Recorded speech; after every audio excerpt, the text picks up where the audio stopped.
America పర్యటనకు వెళ్లిన భారత ప్రధాని నరేంద్ర మోదీకి అమెరికా అధ్యక్షుడు డొనాల్డ్ ట్రంప్ ఆత్మీయ ఆతిథ్యమిచ్చారు. అమెరికా అధ్యక్ష భవనం వైట్ హౌస్లో ట్రంప్ మోదీ భేటీ అయ్యారు. ఈ సందర్భంగా భారత ప్రధానికి ట్రంప్ ప్రత్యేక బహుమతి అందజేశారు. తాను స్వయంగా రాసిన అవర్ జర్నీ టుగెదర్ అనే పుస్తకాన్ని కానుకగా ఇచ్చారు. ట్రంప్ తొలిసారి అధ్యక్షుడిగా ఉన్న సమయంలో చోటు చేసుకున్న కీలక సందర్భాలు, ప్రధాన ఈవెంట్లతో కూడిన ఫోటో బుక్ అది. అందులో ప్రధాని మోదీ 2019 నాటి అమెరికా పర్యటనలో నిర్వహించిన హౌడీ మోడీ, ఆ తర్వాత 2020లో ట్రంప్ భారత్కు విచ్చేసినప్పుడు ఏర్పాటు చేసిన నమస్తే ట్రంప్ కార్యక్రమాలకు సంబంధించిన ఫోటోలు కూడా ఉన్నాయి. ఈ పుస్తకంపై mister prime minister you are great అని రాసి ట్రంప్ సంతకం చేశారు.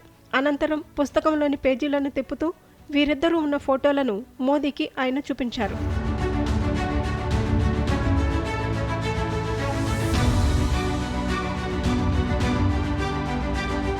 భారత ప్రధానికి ఆతిథ్యం ఇవ్వటం చాలా గౌరవంగా భావిస్తున్నానని ట్రంప్ కూడా అన్నారు. మోదీ తనకు ఎన్నో ఏళ్లుగా గొప్ప స్నేహితుడని, తమ ఇరువురి మధ్య మంచి అనుబంధం ఉందని తెలిపారు. ప్రధాని మోదీ కూడా ట్రంప్పై ప్రశంసలు కురిపించారు. ట్రంప్ దేశ ప్రయోజనాలకు అత్యంత ప్రాధాన్యత ఇస్తారని, ఇది చాలా అభినందించదగ్గ విషయం అన్నారు.